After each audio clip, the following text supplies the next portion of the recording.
जय श्री कृष्णा।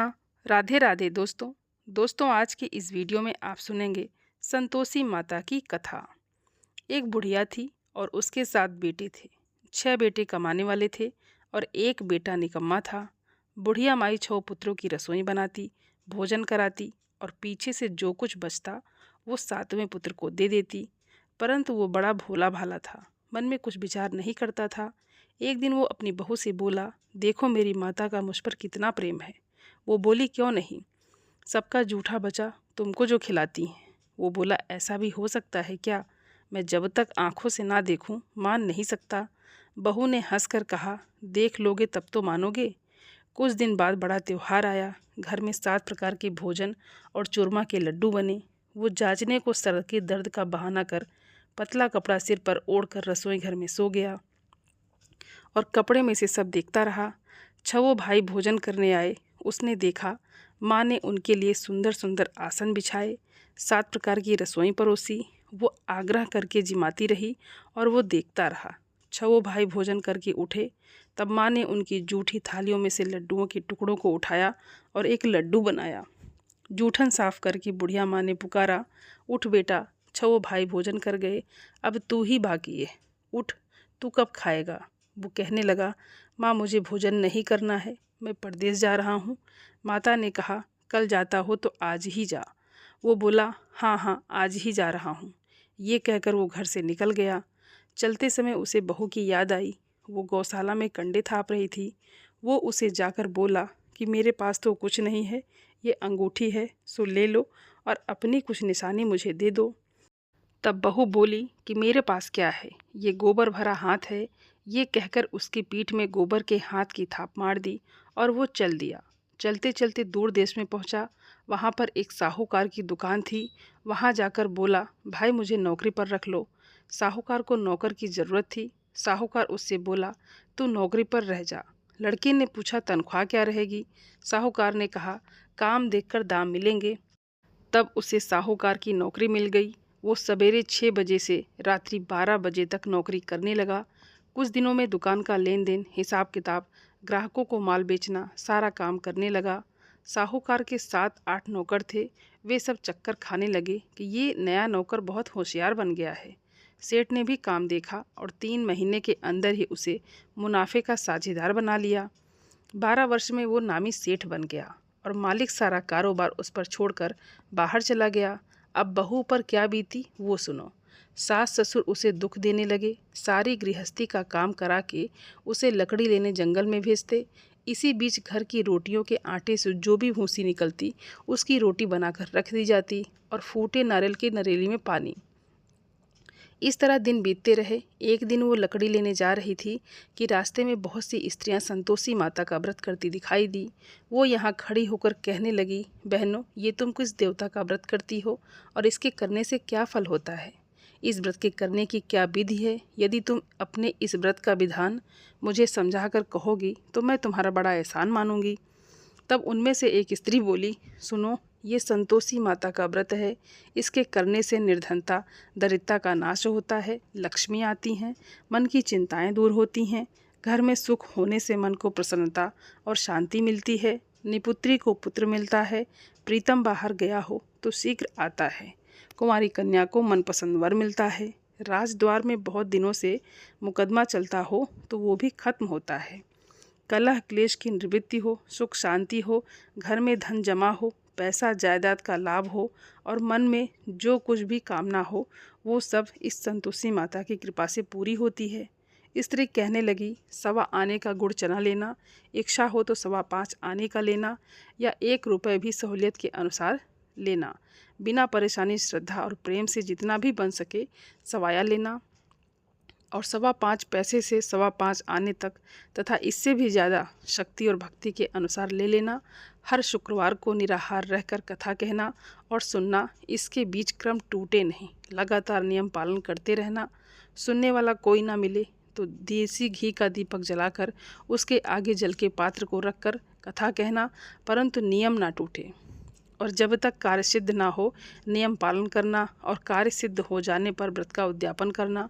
3 मास में माता फल पूरा करती हैं और यदि किसी के ग्रह खोटे हों तो भी माता 1 वर्ष में अवश्य कार्य सिद्ध करती हैं। कार्य सिद्ध होने पर ही उद्यापन करना चाहिए, बीच में उद्यापन नहीं करना चाहिए। उद्यापन में 2.5 सेर आटे का खाजा तथा इसी अनुसार से खीर तथा चने का साग बनाना, 8 लड़कों को भोजन कराना, जहाँ तक मिले देवर जेठ भाई बंधु कुटुंब के लड़के लेना, ना मिले तो रिश्तेदारों और पड़ोसियों के लड़के बुलाना और उन्हें भोजन कराकर यथाशक्ति दक्षिणा देना और माता का नियम पूरा करना। उस दिन घर में कोई खटाई नहीं बनाना। ये सब सुनकर बुढ़िया की बहू वहाँ से चल दी। रास्ते में लकड़ी के बोझ को बेच दिया और उन पैसों से गुड़ चना लेकर माता के व्रत की तैयारी करने लगी। आगे चली और सामने मंदिर है। ये सुनकर माता के मंदिर में जाकर माता के चरणों में लौटने लगी। इसके बाद वो माँ से विनती करने लगी कि हे माँ, मैं निपट मूर्ख हूँ, व्रत के नियम कुछ नहीं जानती हूँ, मैं बहुत दुखी हूँ। हे माता, हे जगत जननी, मेरा दुख दूर करो, मैं आपकी शरण में हूँ। माता को दया आई।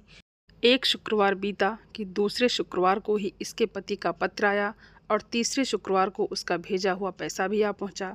ये देखकर जेठानी मुँह सिकोड़ने लगी। इतने दिनों में इतना पैसा आया, इसमें क्या बड़ी बात है। लड़के ताने देने लगे कि काकी के पास अब पत्र आने लगे हैं, रुपए आने लगे हैं, अब तो काकी की खातिर भी बढ़ जाएगी, अब तो काकी बुलाने से भी नहीं बोलेंगी। तब बेचारी सरलता से कहती है कि भैया, पत्र आएगा, रुपए आएंगे तो हम सबके लिए अच्छा है। ऐसा कहकर आंखों में आंसू भरकर संतोषी माता के मंदिर में आकर मातेश्वरी के चरणों में गिरकर रोने लगी। माँ, मैंने तुमसे पैसा नहीं मांगा, मुझे पैसे से क्या काम है, मुझे तो अपने सुहाग से काम है, मैं तो अपने स्वामी के दर्शन और सेवा मांगती हूँ। तब माता ने प्रसन्न होकर कहा, जा बेटी, तेरा स्वामी आएगा। और ये सुनकर खुशी से बावली होकर घर जाकर काम करने लगी। अब संतोषी माँ विचार करने लगी कि इस भोली पुत्री से मैंने कह तो दिया है कि तेरा पति आएगा, पर आएगा कहाँ से? वो तो इसे स्वप्न में भी याद नहीं करता, इसे याद दिलाने तो मुझे ही जाना पड़ेगा। इस तरह माता उस बुढ़िया के बेटे के पास जाकर स्वप्न में प्रकट होकर कहने लगी, साहूकार के बेटे सोता है या जागता है? वो कहता है, माता, सोता भी नहीं हूँ, जागता भी नहीं हूँ, बीच में ही हूँ, कहो क्या आज्ञा है। माँ कहने लगी, तेरा घर बार है या नहीं? वो बोला, मेरा सब कुछ है माता, माँ बाप, भाई बहन, बहू, क्या कमी है? माँ बोली, पुत्र, तेरी घरवाली कष्ट उठा रही है, तेरे माँ बाप उसे बहुत दुख दे रहे हैं, वो तेरे लिए तरस रही है, तू उसकी सुध ले। वो बोला, हाँ माता, ये तो मुझे मालूम है, परंतु जाऊँ कैसे? परदेश की बात है, लेन देन का कोई हिसाब नहीं है, कोई जाने का रास्ता नज़र नहीं आता, कैसे चला जाऊँ? तब माँ कहने लगी, मेरी बात मान, सवेरे नहा धोकर संतोषी माता का नाम लेकर घी का दीपक जलाकर दंडवत कर दुकान पर जा बैठना। देखते ही देखते तेरा लेन देन चुक जाएगा, जमा माल बिक जाएगा, साँझ होते होते धन का ढेर लग जाएगा। अब तो वो सवेरे बहुत ही जल्दी उठकर मित्र बंधुओं से अपने सपने की बात कहता है। वे सब उसकी बात अनसुनी करके खिल्ली उड़ाने लगी। कहीं सपने भी सच्चे होते हैं? तब एक बूढ़ा बोला, देख भाई, मेरी बात मान, इस तरह साँझ जोट कहने के बदले देवता ने जैसा ही कहा है वैसा ही करना, उसमें तेरा क्या जाता है? अब बूढ़े की बात मानकर वो नहा धोकर संतोषी माता को दंडवत कर घी का दीपक जलाकर दुकान पर जा बैठता है। थोड़ी देर में वो क्या देखता है कि देने वाले रुपए लेके आए, लेने वाले हिसाब लेने लगे, कोठे में भरे सामानों के खरीदार नगद में सौदा करने लगे। शाम तक धन का ढेर लग गया। मन में माता का नाम लेकर प्रसन्न होकर घर जाने के वास्ते गहना कपड़ा सामान खरीदने लगा। यहाँ के काम से निपट घर को रवाना हुआ। उधर बहू बेचारी जंगल में लकड़ी लेने जाती है। लौटते वक्त माता जी के मंदिर पर विश्राम करती है। वो तो उसका रोज़ रुकने का स्थान ही था। धूल उड़ती देखकर वो माता से पूछती है कि हे माता, ये धूल कैसे उड़ रही है? माँ कहती है कि हे पुत्री, तेरा पति आ रहा है, अब तू ऐसा कर, लकड़ियों के 3 बोझ बना ले, एक नदी के किनारे रख, दूसरा मेरे मंदिर पर और तीसरा अपने सिर पर रख। तेरे पति को लकड़ी का गट्ठा देखकर मोह पैदा होगा, वो यहाँ रुकेगा, नाश्ता पानी बनाकर खाकर माँ से मिलने जाएगा। तो लकड़ी का बोझ उठाकर जाना और बीच चौक में गट्ठा डालकर 3 आवाज़ें जोर से लगाना, लो सासू जी, लकड़ियों का गट्ठर लो, भूसी की रोटी दो, नारियल के खोपड़े में पानी दो, आज कौन मेहमान आया है। माँ की ये बात सुनकर वो बहुत अच्छा माता जी से कहकर प्रसन्न मन होकर लकड़ियों के 3 गट्ठर ले आई। एक नदी के तट पर एक माता के मंदिर पर रखा। इतने में ही वो मुसाफिर आ पहुंचा। सूखी लकड़ी देखकर उसकी इच्छा हुई कि अब वो यहीं निवास करे और भोजन बनाकर खा पीकर गांव जाए। इस प्रकार भोजन बनाकर विश्राम लेकर गांव को गया। उसी समय बहू सिर पर लकड़ी का गट्ठर लिए आती है। उसे आंगन में डालकर जोर से 3 आवाज़ देती है, लो सासू जी, लकड़ी का गट्ठर लो, भूसी की रोटी दो, नारियल के खोपड़े में पानी दो, आज कौन आया है। ये सुनकर उसकी सास अपने दिए हुए कष्टों को भुलाने हेतु कहती है कि बहू ऐसा क्यों कहती हो, तेरा मालिक ही तो आया है, आ बैठ, मीठा भात खाकर कपड़े गहने पहन। इतने में आवाज़ सुनकर उसका स्वामी बाहर आता है और अंगूठी देखकर व्याकुल हो जाता है। माँ से पूछता है, माँ ये कौन है। माँ कहती है, बेटा ये तेरी बहू है। आज 12 वर्ष हो गए जब से गया है, तब से सारे गांव में जानवर की तरह भटकती फिरती है, काम काज घर का कुछ करती नहीं, 4 समय आकर खा जाती है। अब तुझे देखकर भूसी की रोटी और नल के खोपड़े में पानी मांगती है। वो लज्जित होकर बोला, ठीक है माँ, मैंने इसे भी देखा और तुम्हें भी। अब मुझे दूसरे घर की चाबी दो, मैं वहीं रहूँगा। ठीक है बेटा, जैसी तेरी मर्जी। ये कहकर माँ ने चाबी का गुच्छा उसे दे दिया। उसने लेकर दूसरे कमरे को खोलकर सारा सामान जमाया और एक दिन में ही वहाँ राजा के महल जैसा ठाट बाट बना लिया। अब क्या था, वो बहुत सुख भोगने लगी। इतने में अगला शुक्रवार आया। उसने अपने पति से कहा कि मुझे माता का उद्यापन करना है। उसका पति बोला, बहुत अच्छा, कर लो, अपनी खुशी से ये भी कर लो। तुरंत ही वो उद्यापन की तैयारी करने लगी। जेठ के लड़कों को भोजन के लिए कहने लगी। उसने मंजूर किया, परंतु पीछे जेठानी अपने बच्चों को सिखाती है, देखो रे, भोजन के समय सब लोग खटाई मांगना, जिससे इसका उद्यापन पूरा ना हो। लड़के खाना खाने आए, खीर पेट भर खाई, परंतु बाद में बात याद आते ही कहने लगे, हमें कुछ खटाई खाने को दो, खीर खाना हमें नहीं भाता, ये देखकर अरुचि होती है। बहू कहने लगी, खटाई किसी को नहीं दी जाएगी, ये तो संतोषी माता का प्रसाद है। लड़के उठकर खड़े हुए और बोले, पैसे लाओ। भोली बहू कुछ जानती नहीं थी, सो उन्हें पैसे दे दिए। लड़के उसी समय उठकर इमली लेकर खाने लगे। ये देखकर बहू पर माता ने कोप किया। राजा के दूत उसके पति को पकड़कर ले गए और जेठ जेठानी मनमाने खोटे वचन कहने लगे। लूट लूट कर धन इकट्ठा कर लाया था, सो राजा के दूत उसे पकड़ कर ले गए हैं। अब सब मालूम हो जाएगा जब जेल की रोटी खाएगा। बहू से ये सब वचन सहन नहीं हुआ। रोती रोती माता के मंदिर में गई और बोली, हे माता, तुमने ये क्या किया, हंसाकर क्यों रुलाती हो। माता बोली, पुत्री, तूने उद्यापन करके मेरा व्रत भंग किया है, इतनी जल्दी सब बातें कैसे भुला दी। वो कहने लगी, माता, भूली तो नहीं हूँ, ना कुछ अपराध किया है, मुझे तो लड़कों ने भूल में डाल दिया, मैंने भूल से उन्हें पैसे दे दिए, मुझे क्षमा करो माँ। माँ बोली, ऐसे भी कहीं भूल होती है। वो बोली, माँ मुझे माफ़ कर दो, मैं फिर तुम्हारा उद्यापन करूँगी। माँ बोली, अब भूल मत करना। वो बोली, अब भूल नहीं होगी माता, अब बताओ वो कैसे आएंगे। माँ बोली, जा पुत्री, तेरा मालिक तुझे रास्ते में ही आता मिलेगा।